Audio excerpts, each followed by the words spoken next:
دوستو پٹھان کو افغان کہتے ہیں۔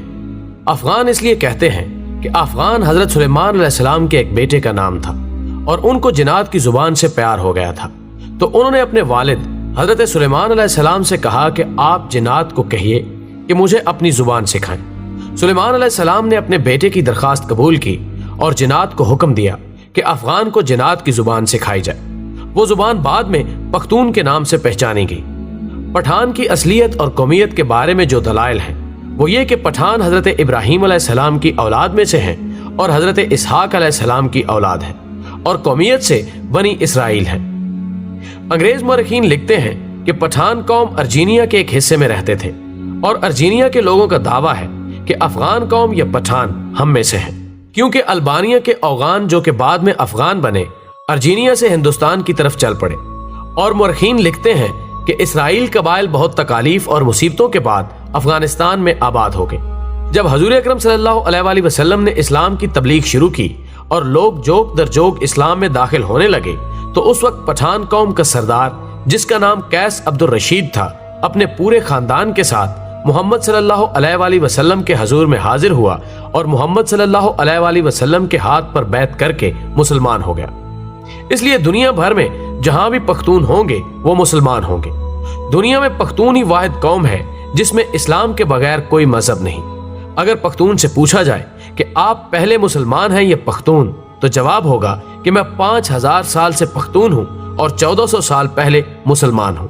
دوستو اب سوال یہ ہے کہ افغان قوم کو پٹھان کیوں کہا جاتا ہے؟ تو جب کافروں نے مکہ پر قبضہ کر لیا تو حضرت محمد صلی اللہ علیہ وآلہ وسلم نے حضرت خالد بن ولید رضی اللہ تعالی عنہ کو حکم دیا کہ جاؤ اپنے افغانیوں کو جہاد کے لیے بلاؤ۔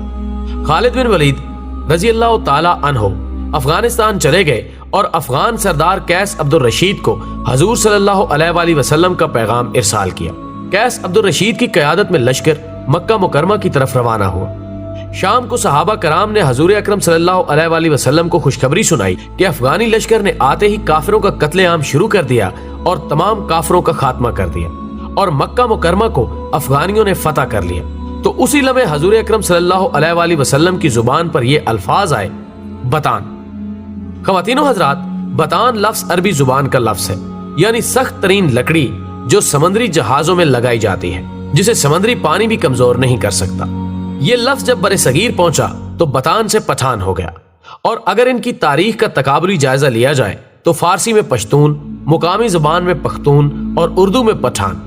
یہ قوم دنیا بھر میں پھیلی ہوئی ایک غیرت مند قوم کے طور پر گردانی جاتی ہے، جن میں افغانستان، پاکستان اور بھارت اول نمبر پر ہیں۔ دنیا میں پشتون اپنی وفا اور غیرت کے نام سے جانے جاتے ہیں۔ لفظ پشتون کا مطلب ہوتا ہے غیرت و وفا والا اور اپنی عزت اور دین پر مر مٹنے والا۔ پشتونوں نے قیام پاکستان میں بھی بھرپور حصہ لیا۔ بعض مورخین کے مطابق پٹھان آریائی یا یونانی نسل سے ہیں اور بعض کے نزدیک یہ قیس عبد الرشید کی اولاد ہے، جبکہ تیسرے نظریے کے مطابق ان کا تعلق بنی اسرائیل کے گمگشتہ قبائل سے ہے۔ خود قیس عبد الرشید کی اولاد سمجھنے والوں کا نظریہ ہے کہ مکہ میں قیام کے دوران حضرت خالد بن ولید رضی اللہ تعالی عنہ نے اپنی صاحبزادی ان کے مورث اعلیٰ کے نکاح میں دے دی تھی، جنہیں وہ ہمراہ لے کر اپنے وطن واپس آیا اور پھر انہوں نے یہاں اپنی بقیہ زندگی اسلام کی ترویج و اشاعت میں صرف کر دی۔ اسی طرح قیس عبد الرشید کی اولاد پٹھان کہلاتی ہے، جبکہ یہ بھی کہا جاتا ہے کہ خود قیس عبد الرشید کا تعلق بھی بنی اسرائیل کے بادشاہ ساؤل یعنی حضرت طالوت کے 37ویں پشت سے تھا۔ اس طرح آخری دونوں نظریات کی روشنی میں ان کا تعلق بنی اسرائیل سے ہی بنتا ہے۔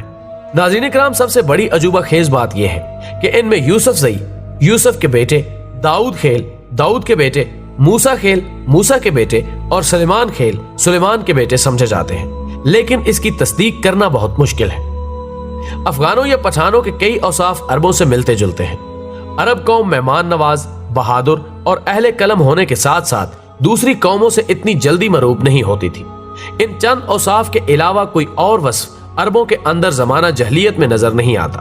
حیرت کی بات یہ ہے کہ یہی چند اوصاف افغان یا پٹھان قوم میں بھی اسی شدت کے ساتھ پائے جاتے ہیں، جبکہ ان کی بیشتر چیزیں یہودیوں سے بھی ملتی جلتی ہیں۔ نسلی طور پر دونوں اپنے آپ کو دنیا کی بہترین قوم تصور کرتے ہیں، مذہبی طور پر سخت ہیں اور سر پر ٹوپی رکھنے کا رجحان بھی عام ہے، جبکہ اس کے علاوہ بھی کئی رسم و رواج مشترک ہیں۔ ذہن میں رہے کہ پشتونوں کا یہودی النسل سے ہونا قابل فخر بات ہے، نہ کہ معجب توہین، کیونکہ یہودی النسل ہونا تو شاید تب اس قوم کے لیے توہین کا معجب ہوتا جب وہ سید الانبیاء حضرت محمد صلی اللہ علیہ وآلہ وسلم پر ایمان نہ لاتے۔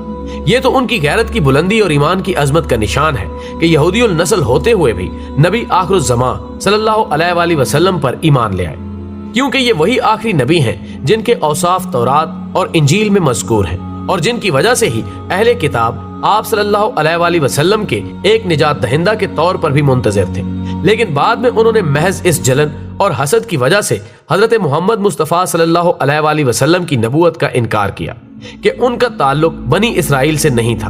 بنی اسرائیل کی طرف سے آپ صلی اللہ علیہ وآلہ وسلم کی نبوت کا یہ انکار دلائل پر نہیں بلکہ نسلی منافرت اور حسد و عناد پر مبنی تھا۔ تو یہ پشتونوں کے لیے قابل فخر بات ہے کہ یہ لوگ حضرت موسیٰ علیہ السلام کے حواری بھی ہیں اور آخری نبی صلی اللہ علیہ وآلہ وسلم کے سپاہی بھی۔ ناظرین، ویڈیو پسند آنے کی صورت میں اسے زیادہ سے زیادہ لائک کر کے ہماری حوصلہ افزائی کریں۔